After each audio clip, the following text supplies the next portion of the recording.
So hello guys, welcome back to another video of the channel హ్యామన్ trading university. ఈ రోజు మనం ఎంతో ఇంపార్టెంట్ విషయమైన మన బడ్జెట్ 2026 లో ఉన్న కొన్ని key features and very very interesting features ఏవైతే నాకు అనిపించాయో ఈ రోజు మనం డిస్కస్ చేద్దాం.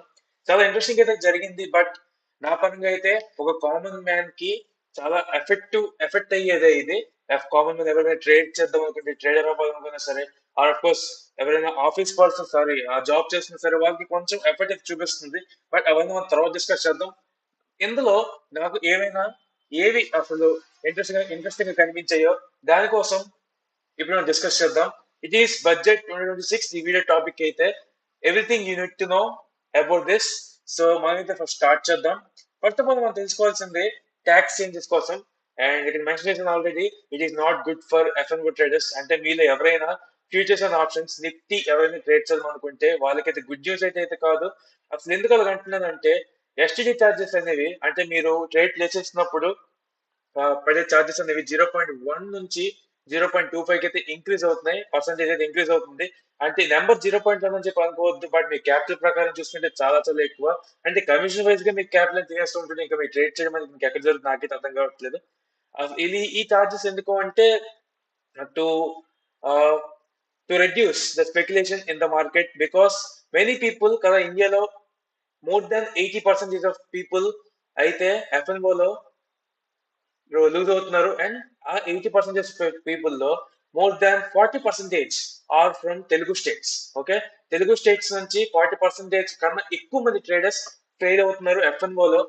సో 80% కన్నా ఎక్కువ మంది వాళ్ళ దగ్గర వాళ్ళ డబ్బుని కానీ వాళ్ళ క్యాపిటల్ ని కానీ ఒక స్పెక్యులేషన్ లో పెట్టి నష్టపోకూడదనే సింపుల్ వేతో పర్స్పెక్టివ్ తీసుకొచ్చారు. కానీ అఫ్ కోర్స్ ట్రేడర్ అనేవాడు ఒక్కసారి దిగితే అసలు వదులుకోవడం అనుకోడు. కాబట్టి వాళ్ళు ట్రేడ్ చేస్తూనే ఉంటాడు నాకు తెలిసినంత వరకు. సో వాడు సక్సెస్ అవ్వాలనుకుంటే వాడు వెళ్తూనే ఉంటాడు.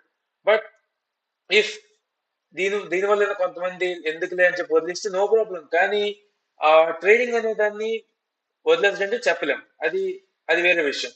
అండ్ సెకండ్ విషయం ఏంటి అంటే, మీకు అందరికీ తెలుసు కదా, మనందరికీ ఎంతో ఇష్టమైన gold bonds, sovereign gold bonds, physical gold కానీ ఎనీథింగ్, గోల్డ్ బాండ్స్ కానీ ఈటీఎఫ్స్ ఇన్వెస్ట్ చేయడం కానీ ఇవన్నీ పక్కన పెడితే, first of all sovereign gold bonds లో ఇది గవర్నమెంట్ రెగ్యులేటెడ్ బాండ్ కాబట్టి మనకి ఇంట్రెస్ట్ వస్తుంది.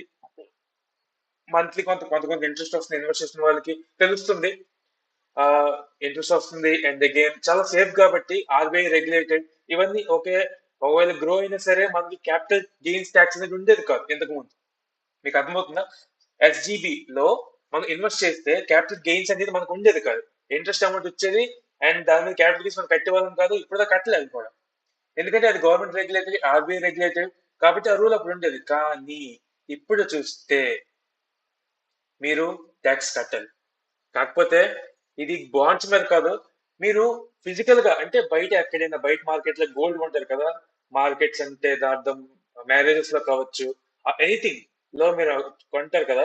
మా అంటే ఎవరికైనా గిఫ్ట్ ఇద్దాం మనం, లేదా మ్యారేజెస్ కోసం మనం ఎనీథింగ్, ఏదైనా గోల్డ్ కొన్నప్పుడు మీరు తిరిగి అమ్ముతారు కదా. మీరు తిరిగి అమ్మినప్పుడు అంటే గోల్డ్ కొంతమంది అయితే డైరెక్ట్ గా ఇన్వెస్ట్ చేస్తే నో ప్రాబ్లం. కానీ కొంతమంది ఫిజికల్ గా గోల్డ్ కొని ఉంచుకుంటారు ఇంట్లో. సో వాళ్ళు పెరిగినప్పుడు అమ్ముకోవాలనుకుంటారు కదా. సో అలా అమ్మినప్పుడు ఇంతకు ముందు ట్యాక్స్ ఉండేది కాదు, కానీ ఇప్పుడు క్యాపిటల్ గెయిన్స్ ట్యాక్స్ అయితే ఉంది. ఇది నాకు చాలా డిస్గస్టింగ్ అనిపించింది. అసలు చాలా అనోయింగ్ గా, చాలా డిస్గస్టింగ్ గా, చాలా చండాలంగా అనిపించింది నాకు ఈ పాయింట్ అయితే నాకు ఈ బడ్జెట్ లో. ఎందుకంటే గోల్డ్ అనేది ఇండియన్స్ కి చాలా ఒక ఎమోషన్ లాంటిది. సో ఒక ఎమోషన్స్ లాంటిది.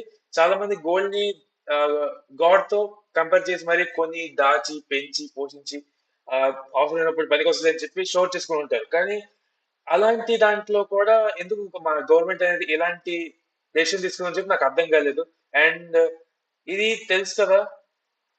Okay okay okay okay okay ఎందుకు ట్యాక్సిబుల్ అంటే, people are showing interest by gold and government is trying to catch that interest in the name of tax. అంటే గవర్నమెంట్ ఈ ఎమోషన్ ని ట్యాక్స్ కింద మార్చుకోవచ్చు అని ఒక అవకాశంగా తీసుకుంటుంది. బట్ ఓకే, వాళ్ళే చెప్పారు కదా గోల్డ్ బాండ్స్ మీద ఎటువంటి ట్యాక్స్ లేదని చెప్పి. కాకపోతే గోల్డ్ బాండ్స్ లో ఇన్వెస్ట్ చేసి తీసుకోవడం వల్ల ఇంట్రెస్ట్ వేరే రకంగా వస్తుంది. అదే ఫిజికల్ గోల్డ్ ఒకేసారి కొని ఒకేసారి అమ్మేయడం వల్ల ఇంకో రకమైన గెయిన్స్ అయితే వస్తాయి. అంటే రేట్ పెరుగుతున్న కొద్దీ. సో అలాంటప్పుడు ఈ పాయింట్ అనేది ఎందుకు ట్రిగర్ అవుతారు, ఖచ్చితంగా ట్రిగర్ అవుతారు. బట్ ఈ విధంగా గవర్నమెంట్ కి ఫండ్స్ వస్తాయేమో అని ఫండ్స్ వస్తాయని ఏమైనా ఈ పాయింట్ ఆఫ్ వ్యూలో ఆలోచించారు అని చెప్పి నాకు అలా అర్థమవుతుంది. బికాస్ గోల్డ్ అనేది అనేది ఒక ఎమోషన్. మాక్సిమం గోల్డ్ బాండ్స్ నుంచి కాకుండా అఫ్ కోర్స్ ఇన్వెస్ట్ చేసే వాళ్ళు ఉంటారు, కానీ most of the volume of investors are gold మీద మక్కువ ఉన్న వాళ్ళు ఫిజికల్ గోల్డ్ కొనేసి ఉంచుకున్న చాలా మంది అనుకుంటారు.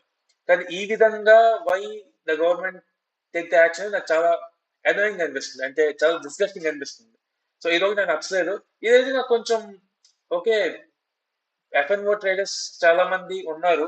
ఎఫ్ఎన్ఓ ట్రేడర్స్ చాలా మంది ఉన్నారు కాబట్టి వాళ్ళకి కంట్రోల్ పెట్టడం కోసం ఈ ఈ ఎస్ఈడి టాక్స్ పెంచారేమో. మరి చూడాలి మరి దీని ప్రభావం ఎలా ఉంటుందని చెప్పి. అండ్ ఆల్సో టీసీఎస్ మీద కూడా ట్యాక్స్ గెయిన్స్ చాలా పెంచారు అని చెప్పి ఆ పాయింట్ కాదు చదవలేదు ఆ డాక్యుమెంట్ లో.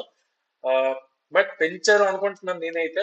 But again tobacco tobacco items ఉన్నాయి. టొబాకో ఐటమ్స్ ఏవైతే పాన్, బీడీ, సిగరెట్స్ ఇవన్నీ ఈ రెండింటి మీద 40% దాకా ట్యాక్స్ అయితే పెంచేశారు. అంటే మీరు మేబీ ₹18 పెట్టిన దగ్గర ₹25 టు ₹30 పెట్టాల్సి వస్తుంది. ఇక మీద ఎవరైనా స్మోకింగ్ చేసిన వాళ్ళంటే మీ ఫ్రెండ్స్ మీకు చెప్పండి ఎందుకని మంచిది అని చెప్పి. So which is very interesting thing in this budget నాకు తెలిసి ఏంటి అంటే content creation content creation will be introduced in schools and colleges guys. అంటే ఇది ఒక సైడ్ ఎగ్జిల్ లాగా, ఒక ఎందుకు పనికిరాని దానిలాగా చాలా మంది అనుకుంటారు. ఒక కాంటెంట్ క్రియేటర్ అవుతా, నేను ఒక యూట్యూబర్ అవుతా అని చెప్పి చాలా మంది కొన్ని కొన్ని డ్రీమ్స్ ఉంటాయి కదా. సో వాళ్ళకి ఇది ఒక వరం లాంటిది. అండ్ అగైన్ ఇందులో అడ్వాంటేజెస్ ఉన్నాయి, డిసడ్వాంటేజెస్ కూడా ఉన్నాయి.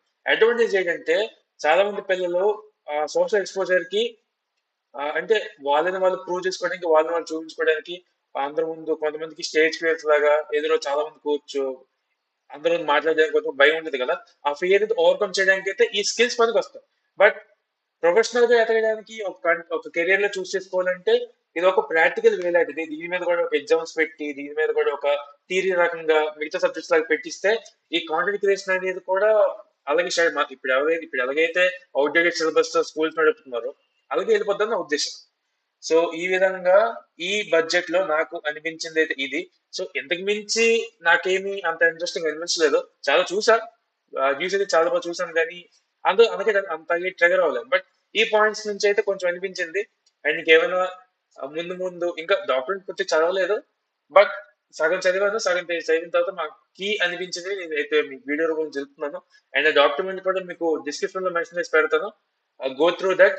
మీకు కూడా అర్థమవుతుంది అసలు నిజంగా ఏం జరుగుతుందని చెప్పి. సో ఈ వీడియోకి తింటే గైస్ రేపు మళ్ళీ ఇంకో వీడియోతో కలుద్దాం. అంతవరకు సెలవు.